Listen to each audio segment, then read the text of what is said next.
Meus irmãos, nós vamos ler aqui alguns textos da primeira epístola de João. Na verdade, nós vamos caminhar um pouco por essa epístola esta noite. Eu peço aos irmãos, então, que deixem a Bíblia aberta aí nesta epístola. Meus irmãos, eu quero trazer nessa noite, nesta mensagem, uma orientação, a nossa posição a respeito do cristão e o carnaval. E nós queremos falar, então, por que o cristão não deve pular carnaval. Já estamos nos posicionando, né, nesta frase. Por que o cristão não deve pular carnaval? Então, minha intenção nessa noite é conscientizar a respeito disso, através dessa epístola de João, o discípulo amado, mesmo autor do Evangelho e também de Apocalipse. João, ele é um discípulo muito amoroso, e ele procura exortar a igreja, os crentes, como se fossem seus filhinhos. E a nossa intenção nessa noite é essa também, exortar a igreja, orientar a igreja a respeito deste assunto que é o carnaval. Se eu dissesse há 20 anos atrás que o cristão não deve pular carnaval, todas as pessoas concordariam. Mas em nossos dias, meus irmãos, a coisa mudou. Hoje não são poucos crentes que pulam carnaval, crentes que foram batizados, crentes que fizeram a profissão de fé. Muitos crentes hoje estão indo participar da folia de carnaval que já começou em nosso país, Então, são muitos famosos que se converteram e que se dizem crentes, muitos famosos, que irão pular o carnaval este ano. Blocos gospel. Então nós vemos nesses blocos de evangélicos, blocos de carnaval também formados por católicos, pastores e padres, desfiles religiosas, pulando o carnaval, elas arrastam muitos com elas. Então, todos os anos, nós ficamos sabendo de famosos e de crentes que foram ao carnaval e que se esbaldaram na folia, na bebida, na glutonaria e também no sexo. Quando nós olhamos para a palavra de Deus, e posso adiantar que para a igreja reformada, para a igreja presbiteriana, o carnaval não é apenas uma festa cultural, como algumas pessoas pensam, né? Algumas pessoas dizem, não, o carnaval é apenas uma festa cultural. Mas para a igreja reformada, para a igreja presbiteriana, o carnaval não é apenas uma festa cultural.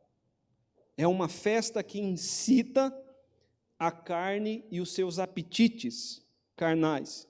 Tudo aquilo que a lei de Deus condena, como excessos de bebedice, glutonaria, sexo, drogas e outros. Isso tudo é amplamente praticado, incentivado nesses dias. Muitas pessoas vão tentar negar isso, dizendo que não é assim. Mas, meus irmãos, é tentar tapar o sol com a peneira. É tentar tapar o sol com a peneira. Porque Deus, ele condena essas coisas. Deus condena essas práticas. Então, essa mensagem desta noite é para deixar claro que esta igreja, ela não acorda com isso e também orientar a respeito da vida cristã. Então, por que o cristão, ele não deve pular o carnaval? Nós separamos aqui nessa epístola 4 razões. Uma razão é porque nós somos chamados a andarmos na luz. Nós somos chamados a andarmos na luz. A segunda razão é porque nós não amamos o mundo, mas nós fazemos a vontade de Deus. A terceira razão que nós veremos é porque a unção de Deus está sobre nós. E a quarta razão é porque o nosso Deus é um Deus santo. E Ele chama os seus filhos, aqueles que foram gerados por Ele, também a viverem uma vida de santidade.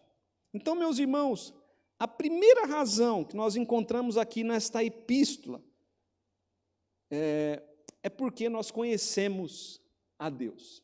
Se nós conhecemos a Deus, se nós temos uma aliança com Deus, então nós não vamos viver na prática do pecado. Só um adendo neste momento da mensagem. Quando nós fomos batizados, nós entramos em aliança com Deus. O batismo é aliança. Costumo sempre dizer isso, que batismo não é água na cabeça, mas batismo é aliança. Aqueles que se batizaram, eles fizeram um pacto com Deus. E quando nós participamos da Santa Ceia, diante do cálice do Senhor, diante da mesa do Senhor, nós sempre nos lembramos da palavra de Jesus que disse: este cálice é a nova aliança no meu sangue. Então, aqueles que foram batizados, eles têm uma aliança com Deus por meio de Jesus Cristo. E a aliança é pacto, é compromisso, é um dever de fidelidade ao nosso Deus.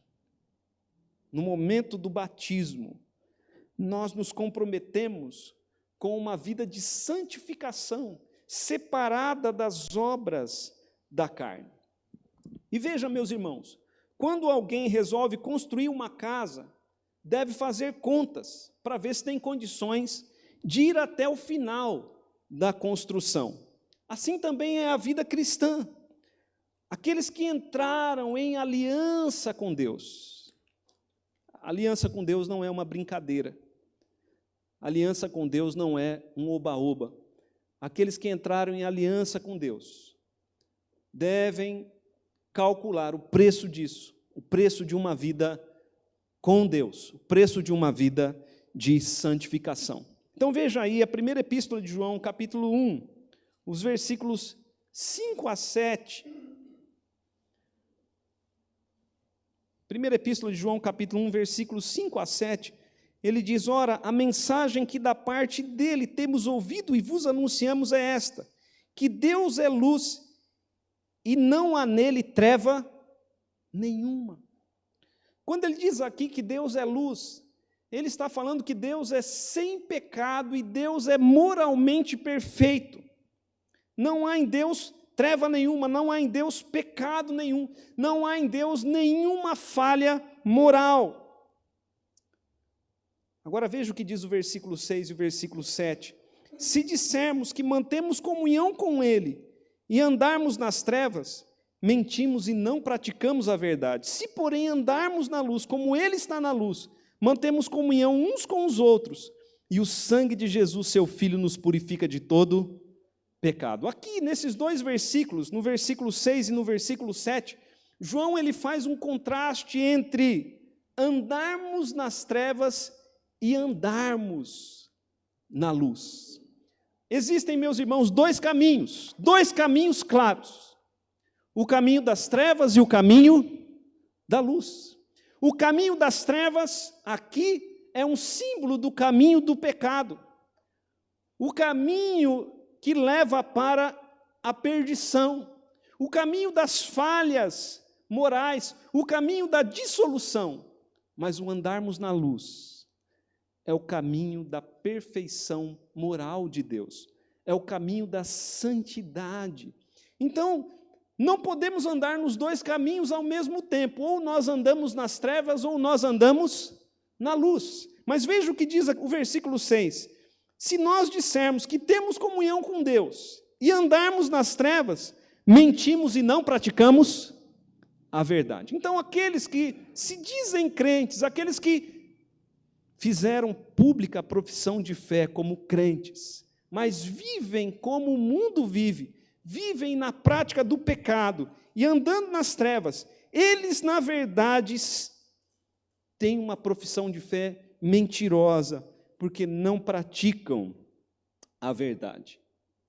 Mas existe o caminho da luz, versículo 7, se porém andarmos na luz, se nós andamos na luz, se nós andamos no caminho da lei moral de Deus, se nós andamos na luz como Ele está na luz, mantemos comunhão uns com os outros, e o sangue de Jesus, seu Filho, nos purifica de todo pecado. Aqui ele diz que se nós andamos na luz, que é Cristo, nós temos verdadeira comunhão com os crentes e temos de fato o perdão do Senhor para nós. Meus irmãos, aqueles que andam nas trevas, eles não têm o sangue de Jesus para purificá-los. Eles estão separados da purificação que se encontra neste sangue. Então, aqui João nos mostra que se nós andamos na luz, então nós vamos viver uma vida diferente. Vamos viver uma vida diferente. Não é que nós nunca iremos pecar, como ele vai mostrar nos versículos seguintes. Não é que nós nunca iremos pecar. Iremos pecar, iremos falhar, mas esse não é o nosso caminho. Esse não é o nosso caminhar. Mas veja aí também, 1 João, capítulo 2, versículos 3 a 6, ele diz: ora, sabemos que o temos conhecido por isso, se guardamos os seus mandamentos. Aquele que diz, eu o conheço, e não guarda os seus mandamentos, é mentiroso e nele não está a verdade. Aquele, entretanto, que guarda a sua palavra, nele verdadeiramente tem sido aperfeiçoado o amor de Deus. Nisso sabemos que estamos nele. Aquele que diz que permanece nele, esse também deve andar assim como ele andou. Aqui, mais uma vez, no versículo de número 6, ele traz essa expressão do andar. Aquele que diz que permanece nele, assim deve também andar assim como ele andou. Meus queridos irmãos, nós somos alertados aqui por João a respeito de conhecermos a Deus de fato ou não. Se nós conhecemos a Deus, nós vamos andar na luz. Se nós conhecemos a Deus, nós vamos guardar os seus mandamentos.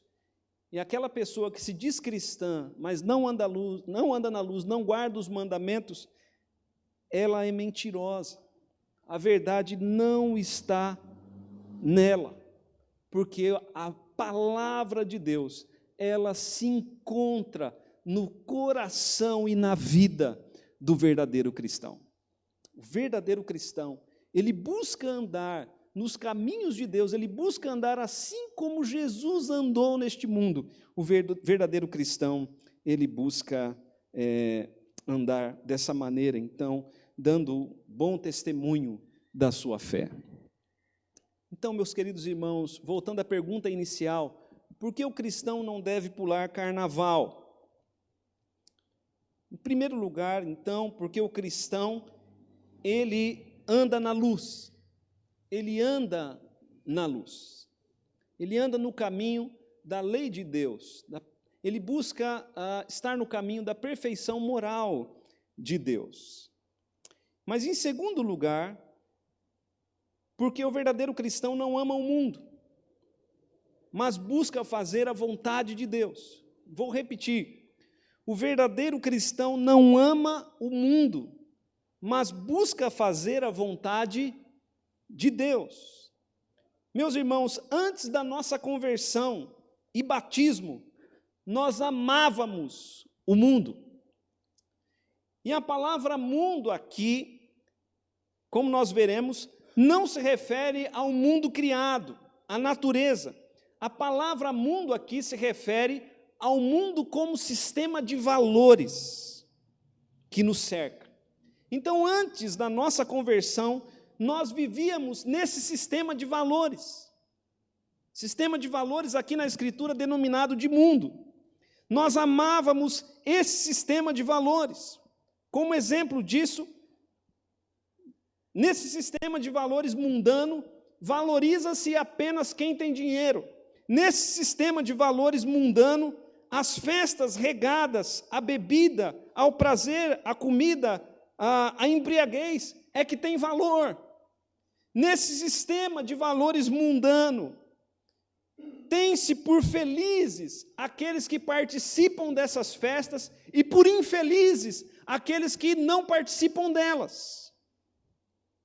Então, quando nós estávamos no mundo, nós amávamos o mundo, nós vivíamos conforme o mundo, vivíamos conforme esse sistema de valores. Mas quando Deus entrou em nossas vidas, quando Deus transformou os nossos corações, e Ele nos gerou de novo, quando fomos feitos filhos de Deus, e as coisas velhas ficaram para trás, e tudo se fez novo em nós, também o nosso sistema de valores mudou. Agora, o que importa para nós é obedecermos a Deus. Meus irmãos, qual é o seu sistema de valores? Ou nós somos cidadãos deste mundo, no seu sistema de valores, ou nós somos cidadãos dos céus, do reino de Deus. E como cidadãos dos céus, nós oramos: venha o teu reino. E quando oramos, venha o teu reino, estamos pedindo ao Senhor que traga o seu sistema de valores, que implante o seu sistema de valores neste mundo. Mas ainda assim, sabendo, nós sabemos, pela palavra de Deus, que aquilo que tem valor para este mundo é detestável aos olhos de Deus. Nós sabemos disso, mas ainda assim muitos cristãos tentam viver um pé na igreja, um pé no mundo. Muitos cristãos tentam viver dessa maneira. É por isso que lá na epístola de Tiago, capítulo 4, versículo 4, Tiago diz aos crentes do seu tempo que são infiéis, porque a amizade do mundo constitui-se inimizade com Deus. Então, definitivamente, meus irmãos, o cristão não pode ser amigo do sistema de valores chamado mundo. Veja aí na epístola de João, capítulo 2, versículos 15 a 17, diz assim, capítulo 2, versículos 15 a 17, não ameis o mundo, nem as coisas que há no mundo. Ele está falando do sistema de valores, não está falando da criação. Se alguém amar o mundo, o amor do Pai não está nele, porque tudo que há no mundo, a concupiscência da carne, a concupiscência dos olhos e a soberba da vida, não procede do Pai, mas procede do mundo. Quando ele fala aqui, meus irmãos, concupiscência, está se referindo a um desejo, uma paixão forte, uma inclinação do coração pecaminoso. Então ele está dizendo tudo que há neste mundo, o desejo da carne, o desejo que o nosso coração caído tem pelos pecados da carne. E os pecados da carne, lá em Gálatas, diz que eles são bem conhecidos: prostituição, glutonaria, bebedice, feitiçarias, coisas assim. E o texto lá diz que não herdarão no reino dos céus os que praticam essas coisas. Então, tudo que há no mundo, esse desejo da carne, esse desejo dos olhos, e a altivez da vida, a soberba da vida, não procede do Pai, mas procede do mundo. Qual a raiz, meus irmãos, destas coisas? Qual a raiz destas coisas? Qual a raiz desse sistema? Não está em Deus, está neste mundo caído. Nós sabemos que por trás está também Satanás. Agora veja o versículo de número 17, do capítulo 2. Ora, o mundo passa, bem como seus desejos. Aquele, porém, que faz a vontade de Deus permanece eternamente. Meus queridos irmãos, sabe o que João está nos dizendo?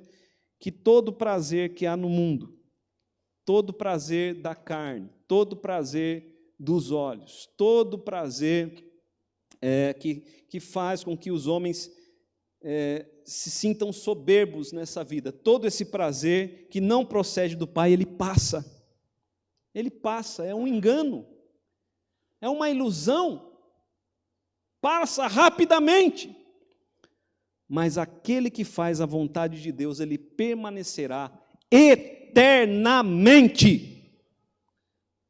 Meus irmãos, façamos a vontade de Deus, não a vontade da nossa carne, porque é uma guerra do nosso espírito contra a carne, não a vontade dos nossos olhos, não a vontade dos nossos corações caídos, mas façamos a vontade de Deus, se queremos permanecer eternamente. Se queremos permanecer eternamente. Tudo isso que vemos, toda essa aparente alegria, que se mostra em sensualidade nesses dias, tudo passará e será transformado em tristeza no dia do julgamento final. Não nos enganemos, queridos irmãos, não nos enganemos. Então, por que o cristão não deve pular carnaval? Em primeiro lugar, porque nós somos um povo chamado a andarmos na luz.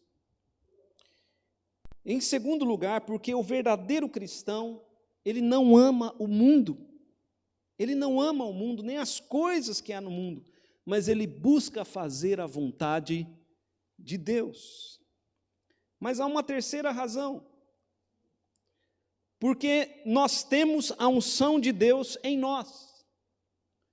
E aqui, meus irmãos, está o diferencial, aqui está o mistério. Porque nessa epístola, João vai dizer que nós temos a unção de Deus em nós. Não apenas esta epístola, mas o Novo Testamento deixa claro que nós temos a unção de Deus em nós. Isso é para todos os convertidos. Não existe na igreja o ungidão. Todos aqueles que de fato se converteram têm a unção de Deus neles. Todos os verdadeiros crentes têm essa unção. E o que é esta unção? É o Espírito Santo que habita em nós. É o Espírito Santo que nos capacita a fazer a vontade de Deus. E como cristãos, gerados por Deus, filhos de Deus, guiados por esta unção, nós não vivemos nas obras da carne, mas vivemos nas obras do Espírito. Esta unção nos dá poder para vencermos a carne e fazermos a vontade de Deus. Esta unção é o Espírito Santo em nós. Esta unção é o discernimento do Espírito Santo em nossas vidas. Esta unção é a sabedoria de Deus que vem lá do alto para todos nós. Meus irmãos, que grande honra é termos o Espírito Santo de Deus. Fomos selados, separados. Quando Jesus Cristo foi batizado, o Espírito Santo desceu sobre ele. E após o seu batismo e enchimento do Espírito, ele deu início ao seu ministério público nesse mundo. Mas logo após a sua ressurreição e ascensão aos céus, Jesus ele derramou o Espírito sobre a igreja. E o apóstolo Paulo, em 1 Coríntios capítulo 12, versículo 13, diz que todos nós fomos batizados nesse Espírito Santo. Se de fato entregamos a vida a Jesus, fomos batizados no Espírito Santo. Então, aquilo que João chama na sua epístola de João, é a obra do Espírito Santo em nós. Agora veja aí, meus irmãos, o capítulo 2, o versículo de número 20. 1 João, capítulo 2, versículo 20, diz assim: E vós possuís a unção que vem do Santo, e todos tendes conhecimento. Meus irmãos, o mundo não tem essa unção. O mundo não tem esse conhecimento. Não tem essa direção de qual é a plena vontade de Deus, daquilo que de fato agrada a Deus. Mas vocês possuem. Porque ele diz aqui: vós possuís a unção que vem do Santo, e todos tendes conhecimento. Agora veja o versículo de número 27. Quanto a vós outros, capítulo 2, versículo 27. Quanto a vós outros, a unção que dele recebestes permanece em vós, e não tendes necessidade de que alguém vos ensine, mas como a sua unção vos ensina a respeito de todas as coisas, e é verdadeira e não é falsa, permanecei nele, como também ele vos ensinou. Filhinhos, agora, pois, permanecei nele, para que quando ele se manifestar, tenhamos confiança, e dele não nos afastemos envergonhados na sua vinda. Se sabeis que ele é justo, reconhecei também que todo aquele que pratica a justiça é nascido dele. Meus irmãos, olha o que João está dizendo aqui. Nós temos essa unção, nós a recebemos de Deus. E essa unção, ela nos ensina a respeito de todas as coisas. Nós temos a direção do Espírito Santo. O Espírito Santo, ele dirige, ele conduz, ele mostra a verdade ao verdadeiro cristão. O verdadeiro cristão, ele tem olhos para ver a realidade espiritual, que o mundo não percebe, que o mundo não pode ver. O verdadeiro cristão tem esse discernimento. Tem esse discernimento. Agora, meus queridos, nós somos chamados a permanecermos no Senhor. Veja o versículo 28. É porque Jesus está para voltar. Jesus está para se manifestar. E quando Jesus se manifestar, nós estaremos confiantes neste dia. Não vamos nos esconder envergonhados na sua vinda. Porque aqueles cristãos, aqueles que se dizem cristãos, mas vivem como não cristãos, aqueles que se dizem cristãos, mas vivem conformados com este século, moldados por esse mundo e não pelo Senhor, estes, na vinda do Senhor, eles não terão confiança, eles se afastarão envergonhados. Versículo 29 diz: sabei que ele é justo, sabei que ele é justo, reconhecei também que todo aquele que pratica a justiça é nascido dele. Está dizendo que Jesus, na sua vinda, ele vai vir com uma manifestação de justiça. Por isso, meus irmãos, se nós temos essa unção, que sejamos então guiados verdadeiramente pelo Espírito Santo. Por que o cristão não deve pular carnaval? Porque nós andamos na luz. Segundo lugar, segunda razão, porque o verdadeiro cristão, ele não ama o mundo, e sim busca fazer a vontade de Deus. Em terceiro lugar, porque a unção de Deus está sobre nós. E em quarto e último lugar, quarto e último ponto, porque o nosso Pai é santo, seus filhos também são chamados a ser santos. A palavra santo, meus irmãos, significa separado.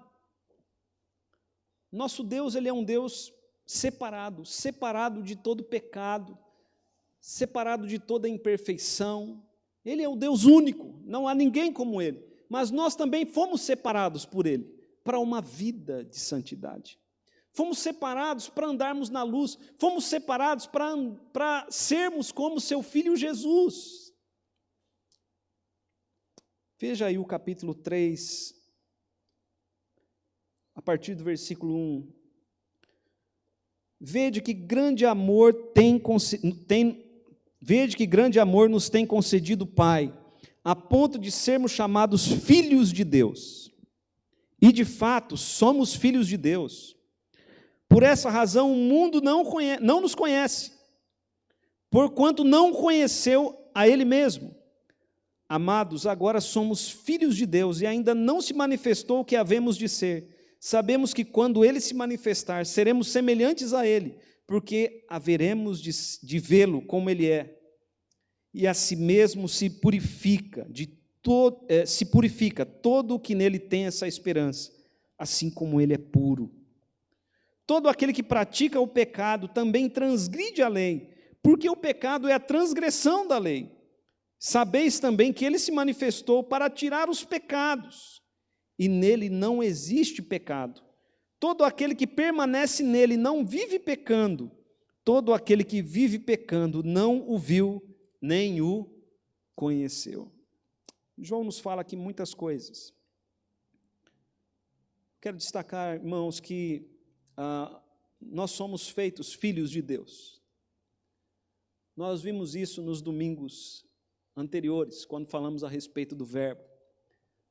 Nós fomos feitos filhos de Deus. Ele diz aqui, de fato, somos filhos de Deus. E há uma distância, então, entre nós e o mundo. Porque o mundo não nos justo, mas quando ele voltar, ele vai arrancar de nós essa natureza inclinada para o pecado. Mas enquanto isso não acontece de uma vez por todas, veja o versículo 3, nós devemos buscar uma purificação, e a si mesmo se purifica todo o que nele tem essa esperança, assim como ele é puro. É nosso dever lutar contra tudo aquilo que Deus condena, e contra tudo aquilo que a Bíblia chama de pecado. O que é o pecado? Ele deixa claro no versículo 4, o pecado é a transgressão da lei. Todo aquele que pratica o pecado transgride a lei, porque o pecado é a transgressão da lei. E aí então, meus irmãos, se mostram ou se revelam dois tipos de pessoas: aqueles que buscam viver em santidade, aqueles que buscam uma purificação, vivendo conforme a lei de Deus, vivendo conforme Jesus Cristo, buscando andar como Ele andou, mas há aqueles que se entregam a uma vida de pecado, aqueles que não lutam contra o pecado. Meus queridos irmãos, Jesus se manifestou, veja o versículo 5, para retirar os nossos pecados. Ele é santo. Versículo 6, mas todo aquele que permanece nele não vive pecando, mas todo aquele que vive pecando não o viu, nem o conhece. Às vezes acha que o viu, acha que o conhece, mas aquelas pessoas que vivem pecando, envergonhando o nome de Jesus, elas não o viram e nem o conhecem. Então, irmãos, há um chamado a nós para vivermos uma vida de purificação.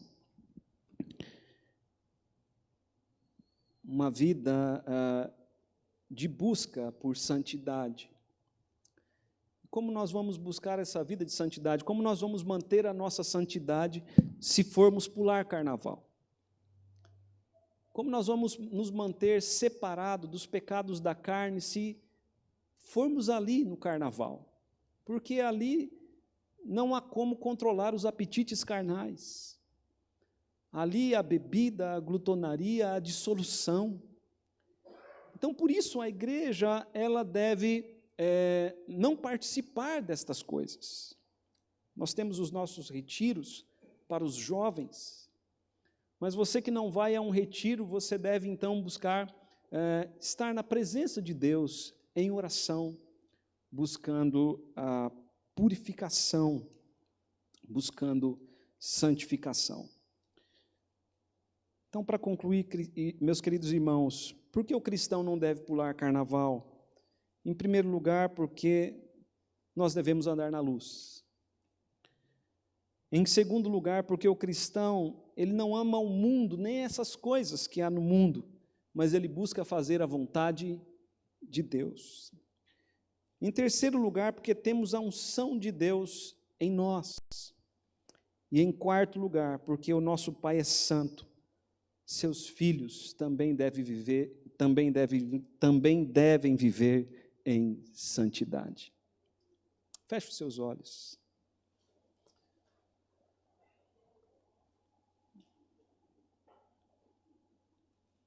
Examine o seu coração, a sua vida.